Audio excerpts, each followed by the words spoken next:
حضرت مولانا مسعود صاحب کا بیان سننے کے لیے ہمارے چینل کو لائک سبسکرائب اور شیئر کریں۔ الحمد لله وكفى وسلام على عباده الذين اصطفى، أما بعد فأعوذ بالله من الشيطان الرجيم، بسم الله الرحمن الرحيم. المال والبنون زينة الحياة الدنيا والباقيات الصالحات خير عند ربك ثوابا وخير أملا.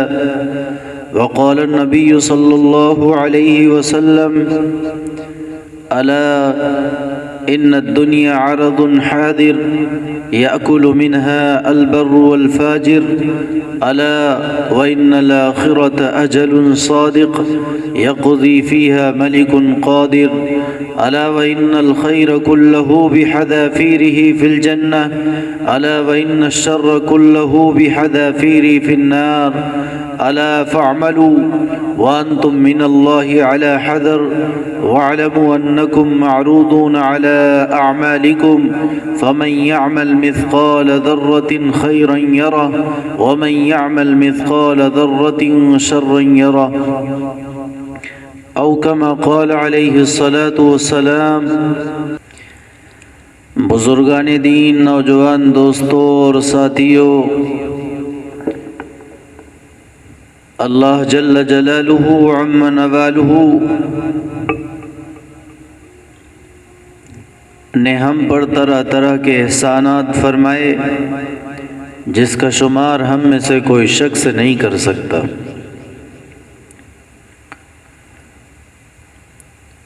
جہاں اللہ کے نبی علیہ الصلاۃ والسلام نے ہمیں تمام چیزوں سے ڈرایا، برائیوں سے ڈرایا، جہنم کے مناظر سے ڈرایا، وہیں ہمیں جنت کا شوق دلایا، جنت کی نعمتوں کو بیان فرمایا،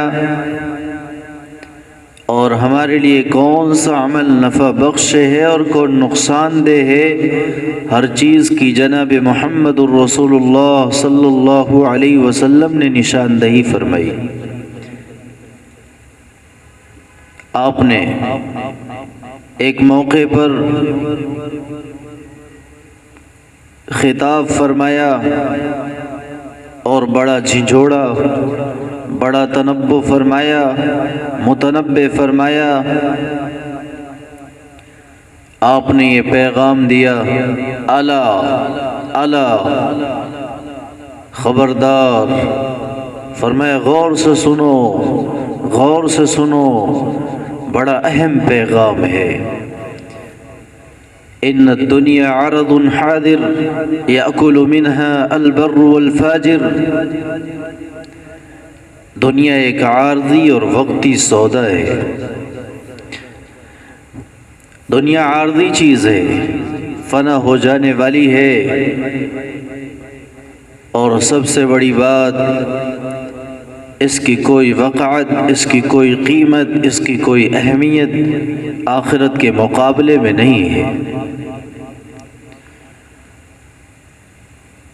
جہاں آپ نے دوسرے موقع پر ایک پیغام دیا: لو كانت الدنيا تعدل عند الله جناح بعوضة ما سقى كافرا شربة ماء. آپ نے فرمایا اگر اس دنیا کی حیثیت ایک مچھر کے پر کے برابر بھی ہوتی تو اللہ اس روئے زمین پر کسی کافر کو ایک گھونٹ پانی بھی نہ پلاتا.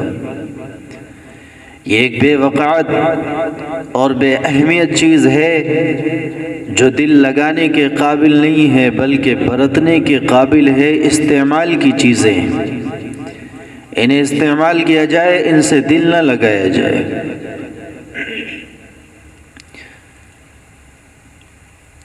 آپ نے جگہ جگہ ہمیں متنبہ فرمایا، آگاہ فرمایا، کیونکہ میرے نبی نے پیغام دیا ہر امت کے لیے کوئی نہ کوئی چیز فتنہ بنی ہے، اور میری امت کا فتنہ جو سب سے بڑا ہے وہ مال ہے. ان لکل امت فتنہ وفتنۃ امتی المال. ہر امت کے لیے کوئی نہ کوئی چیز فتنہ بنی اور میری امت کا فتنہ مال ہے. میری امت مال کی طرف زیادہ مائل ہوگی، مال کی طرف زیادہ جھکے گی۔ آپ نے اس لیے جگہ جگہ اس چیز سے ہمیں ڈرایا، خبردار خبردار خبردار، یہ تمہاری بلندی اور تمہاری ترقی کا معیار نہیں ہے۔ تم اسے اپنی ترقی سمجھ کر، اپنی بلندی کا معیار سمجھ کر اپنا قیمتی سرمایہ اسی میں صرف کر دو۔ تمہاری بلندی کا معیار، تمہاری کامیابی اور ناکامی کا معیار اللہ نے ایمان اور تقوی کو بنایا۔ ایمان ہے، تقوی ہے تو تم کامیابی کے معیار پر فائز اور قائم ہو۔ تمہارے پاس ایمان نہیں، ایمان ہے تقوی نہیں، تو تمہارا معیار اور اس معیار سے تم ہٹے ہوئے ہو۔ آپ نے آگاہ فرمایا، خبردار خبردار، اسے اپنا معیار، اپنی بلندی کا معیار نہ بنانا، اسے اپنی ترقی کا معیار نہ بنانا۔ ان الدنیا عرض حاضر یأکل منها البر والفاجر۔ اگر یہ ترقی کا معیار ہوتی، اہمیت کا معیار ہوتی، بلندی کا سبب اور ذریعہ ہوتی، اللہ نافرمانوں کو ایک گھونٹ پانی نہ پلاتا، اللہ فاسق اور فاجر کو کھانا نہ کھلاتا، اللہ فاسق اور فاجر کو سزائیں دے کر انہیں اس طرف سے ہٹا کر اپنی طرف متوجہ کر لیتا۔ لیکن خبردار، یہ تمہاری بلندی کا معیار نہیں، تمہاری بلندی اور ترقی کا معیار وہ ہے جو اللہ کے نزدیک جس کا معیار بلند ہو جائے، جس کا مقام بلند ہو جائے، جو اللہ کے نزدیک تقوی والا بن جائے۔ ان اکرمکم عند اللہ اتقاکم، تم میں سب سے زیادہ معزز وہ جو تم میں سب سے زیادہ تقوی والا، تم میں متقی، تم میں پرہیزگار، تم میں پارسا، وہی اللہ کے نزدیک کامیاب اور کامران ہے۔ جناب محمد الرسول اللہ صلی اللہ علیہ وسلم نے ایک بہت اہمیت کا پیغام دیا، بڑا عظیم الشان پیغام دیا، دنیا سے متعلق، دنیا کی اہمیت کو سمجھاتے ہوئے، دنیا کے مقام کو سمجھاتے ہوئے، دنیا کے معیار کو سمجھاتے ہوئے جناب محمد الرسول اللہ صلی اللہ علیہ وسلم نے ایسا پیغام دیا کہ ہم سنیں اور غور کریں۔ آپ نے فرمایا، بنی اسرائیل میں ایک خاتون تھی جو اپنے گھر کی دہلیز اور چوکھٹ پر بیٹھی ہوئی اپنے شیرخوار بچے کو دودھ پلا رہی تھی۔ اتنے میں ایک قافلہ گزرتا ہے جو بڑے لاؤ لشکر کے ساتھ، بڑے حشم و قدم کے ساتھ، بڑے شور و غل کے ساتھ، بڑے آہو بھگت کے ساتھ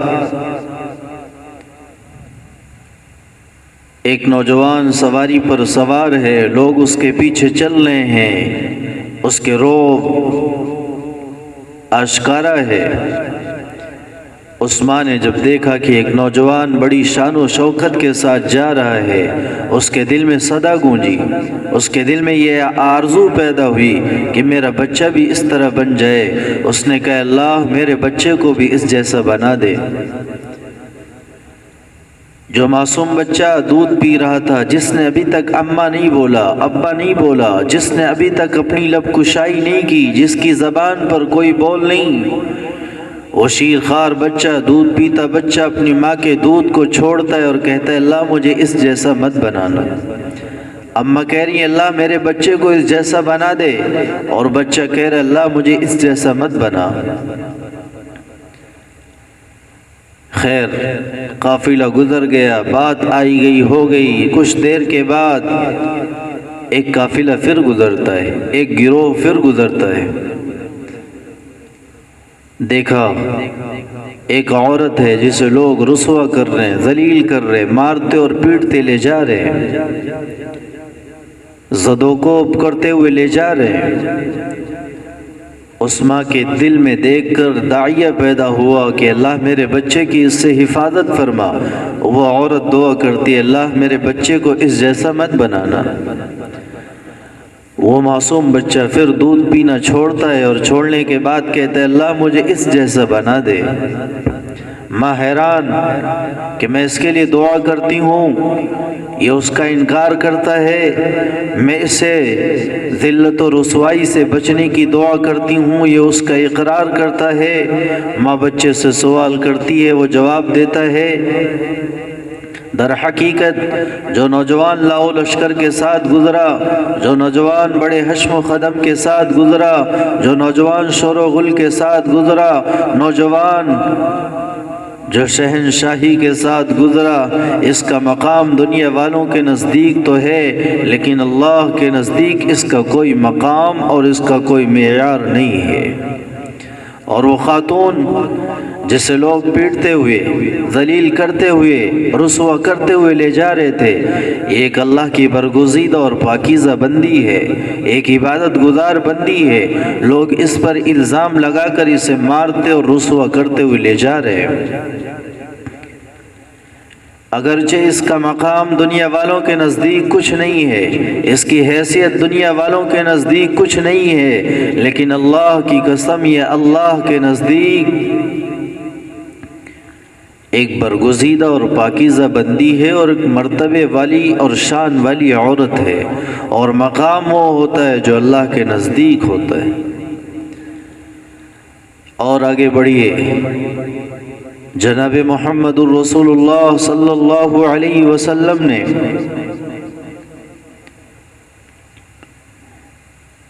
ایک اہم پیغام دیا۔ آپ تشریف فرما ہیں، صحابہ کرام آپ کے ساتھ ہیں، ایک شخص آپ کے پاس سے گزرتا ہے۔ حضور نے پوچھا اس کے بارے میں، ما رأیک فی ھذا، اس شخص کے بارے میں تمہاری کیا رائے ہے؟ اس شخص نے کہا یا رسول اللہ، یہ ایسا شخص ہے، یہ ایک معزز اور باصلاحیت شخص ہے، جب کسی کے ہاں نکاح کا پیغام دے تو اس کے نکاح کو قبول کر لیا جائے، جب یہ کسی کے درمیان بات کرے تو اس کی بات کو مان لی جائے۔ یہ ایک معزز اور اونچے گھرانے کا انسان ہے، سماج میں اس کی بڑی اہمیت ہے، سماج میں اس کا بڑا مقام ہے۔ جناب محمد الرسول اللہ صلی اللہ علیہ وسلم خاموش ہو جاتے ہیں۔ اتنے میں ایک دوسرا شخص گزرتا ہے۔ آپ نے پوچھا ما رأیک فی ھذا، اس شخص کے بارے میں تمہاری کیا رائے ہے؟ اس صحابی نے کہا یا رسول اللہ، یہ ایسا شخص ہے جب کئی نکاح کا پیغام دے تو اس کا پیغام قبول نہ کیا جائے، جب یہ کسی سے گفتگو کرے تو کوئی اس کی طرف توجہ نہ دے، کسی کی بات کا فیصلہ کرے تو کوئی سننے کو آمادہ اور تیار نہ ہو۔ آپ نے فرمایا اللہ کی قسم، اس جیسے شخص، پہلے جیسے شخص سے پوری زمین بھر دی جائے تو اللہ کی قسم ان تمام سے یہ شخص بہتر ہے۔ اس میں ایمان بڑھا ہوا ہے، اس کی شرافت بڑھی ہوئی ہے، اس کی بزرگی بڑھی ہوئی ہے، اس کا تقوی بڑھا ہوا ہے، اور اللہ کے نزدیک مقام اسی شخص کو ہوتا ہے جس کا تقوی بڑا ہو، جس کی بزرگی بڑی ہو، جس کا ایمان قوی ہو، جس کا ایمان پائیدار ہو، جس کا ایمان متزلزل نہ ہو، جس کے ایمان میں طاقت اور تاثیر ہو۔ آج دنیا کے ظاہری چیزوں کی طرف ہم بھاگتے چلے جا رہے ہیں۔ آج دنیا کی ظاہری چیزوں کی طرف ہماری نگاہ ہو چکی ہے۔ آج ہم یہ سمجھتے ہیں کہ ہمیں یہیں رہنا ہے، اور ہم نے اپنی کمتری کا اور بلندی کا معیار مال کو بنا لیا۔ مال زیادہ، اہمیت زیادہ، مال کم، اہمیت کم۔ مسلمانوں، تا قیامت تک تمہارا معیار، تمہاری بلندی کا معیار، تمہارے معزز ہونے کا معیار، تمہاری شرافت کا معیار، تمہاری بزرگی کا معیار تقوی ہے، تقوی ہے، تقوی ہے۔ اللہ نے ہمارا اور تمہارا معیار تقوی بنایا، ہمارا اور آپ کا معیار بلندی کا تقوی بنایا۔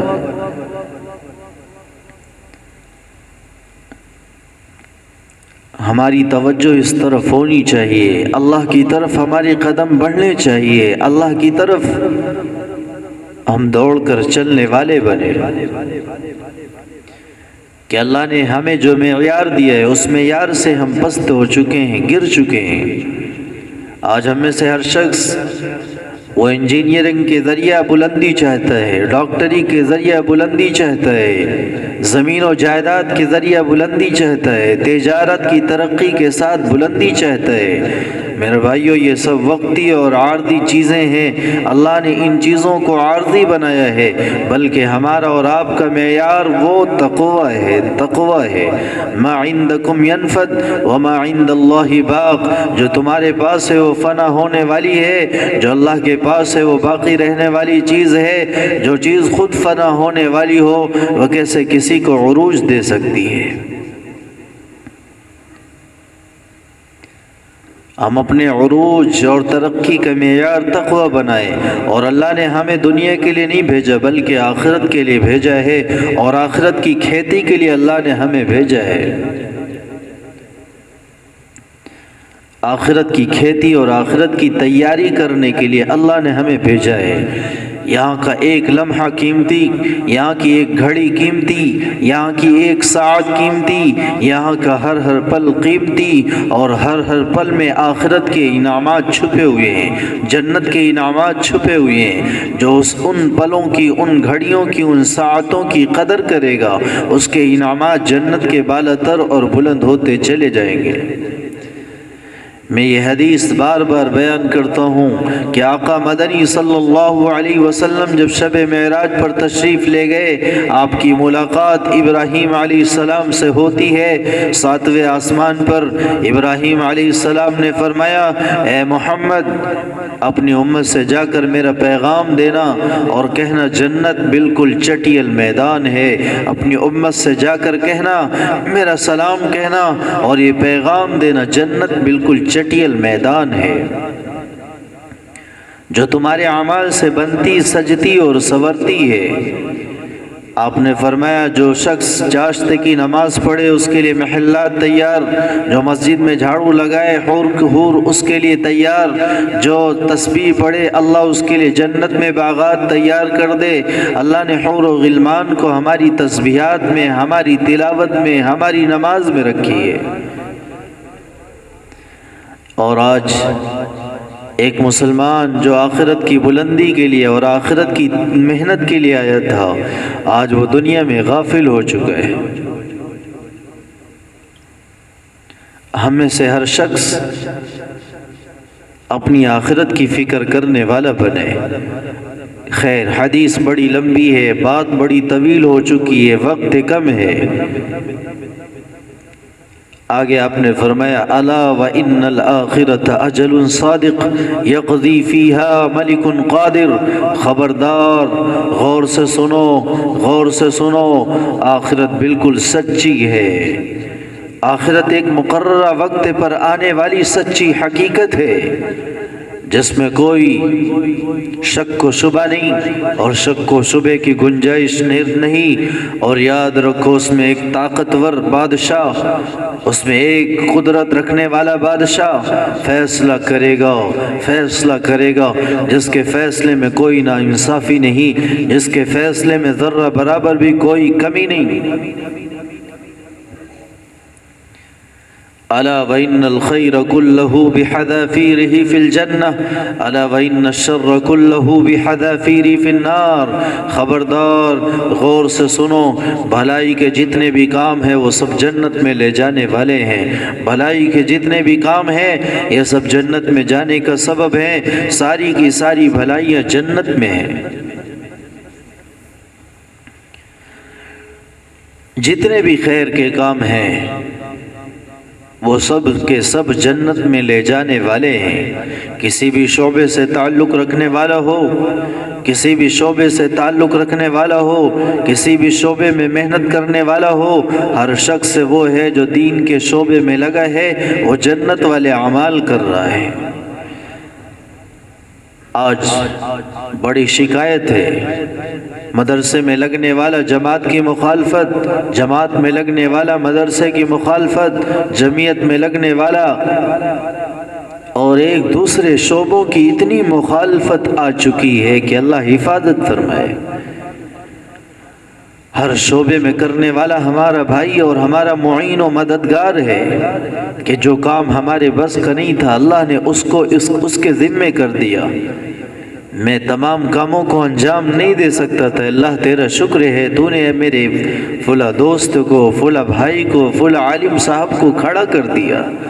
ہمیں اللہ کا شکریہ ادا کرنا چاہیے، جس کام کے لائق ہم نہیں تھے اللہ نے ہمارے بھائی سے اس کام کو لیا۔ الا وان الشر كله بحذافيره في النار، سنو برائیاں جتنی ہیں وہ سب کے سب جہنم میں لے جانے والی ہیں۔ جھوٹ ہو، غیبت ہو، چغل خوری ہو، دھوکہ ہو، فریب ہو، کسی کے ساتھ مکاری اور عیاری ہو، ان تمام کی منزل جو ہے وہ جہنم ہے، جہنم ہے، جہنم ہے۔ اللہ ہمیں سے ہر شخص کی حفاظت فرمائے۔ آپ نے فرمایا تمام کی تمام برائی وہ جہنم میں ہے، اس کی تمام قسمیں جہنم میں ہیں، اور یہ جہنم میں لے جانے والی چیزیں ہیں۔ ہم سے کوئی گناہ ہو، کوئی غلطی ہو، کوئی خطا ہو، ہم فوراً اللہ سے معافی مانگے، اے اللہ مجھے معاف فرما دے۔ جیسا کہ آپ نے فرمایا وَأَتْبِعِ السَّيِّئَةِ الْحَسَنَةَ، برائی کے بعد نیکی کیا کرو، وہ نیکی کرنا برائیوں کو مٹا دیتا ہے۔ آپ نے فرمایا الا فاعملوا وانتم من اللہ علی حذر، اپنے اعمال کرنے میں اللہ سے ڈرتے رہو۔ سمجھ لو جو کچھ کرو اللہ سے ڈر کر کرو، اللہ سے ڈرتے ہوئے کرو، اللہ کا خوف دلوں میں ہونا چاہیے، اللہ کی رحمت کی امید ہونی چاہیے۔ وَأَنْتُمْ مِنَ اللَّهِ عَلَى حَذَرٍ وَاعْلَمُوا أَنَّكُمْ مَعْرُوضُونَ عَلَى أَعْمَالِكُمْ، اور سنو تم میں سے ہر شخص سے اپنے اعمال کے ساتھ پیش ہوگا۔ اللہ کے دربار میں ہمیں اپنے اعمال کے ساتھ پیش کیا جائے گا، ہمارے اعمال ہمارے ساتھ ہوں گے۔ کتنا خوش نصیب انسان ہوگا جس کے نام اعمال میں نیکیوں کی کثرت ہوگی، استغفار کی کثرت ہوگی، درود کی کثرت ہوگی، قرآن کی تلاوت کی کثرت ہوگی، صدقہ خیرات کی کثرت ہوگی، اور دیگر تمام خیر کے کاموں کی کثرت ہوگی۔ فَمَنْ يَعْمَلْ مِثْقَالَ ذَرَّةٍ خَيْرًا يَرَهُ، اپنی برائی کے ساتھ انسان پیش ہوگا، اپنی بھلائی کے ساتھ انسان پیش ہوگا، اور ایک وہ بھلائی جس کی ہمارے نزدیک کوئی اہمیت نہیں، ایک وہ نیکی جس کی ہمارے نزدیک کوئی اہمیت نہیں، اس پر بھی اللہ صلہ دے گا اور بدلہ دے گا۔ اور وہ گناہ جس کے کرنے کے بعد ہمیں ندامت نہیں، جس کے کرنے کے بعد ہمیں شرمندگی نہیں، جس کے کرنے کے بعد ہمیں احساس نہیں، اللہ آئے گا اور بدلہ دینے، اللہ جب جزا اور سزا دینے پر آئے گا تو اللہ اس ادنا سی برائی پر بھی سزا دے گا۔ اعاذنا اللہ من، اللہ ہم سب کی ان چیزوں سے اور ان برائیوں سے اللہ ہماری حفاظت فرمائے، اور آخرت کے کاموں کی خوب تیاری کرنے کی توفیق عطا فرمائے۔ وآخر دعوانا الحمد للہ رب العالمین۔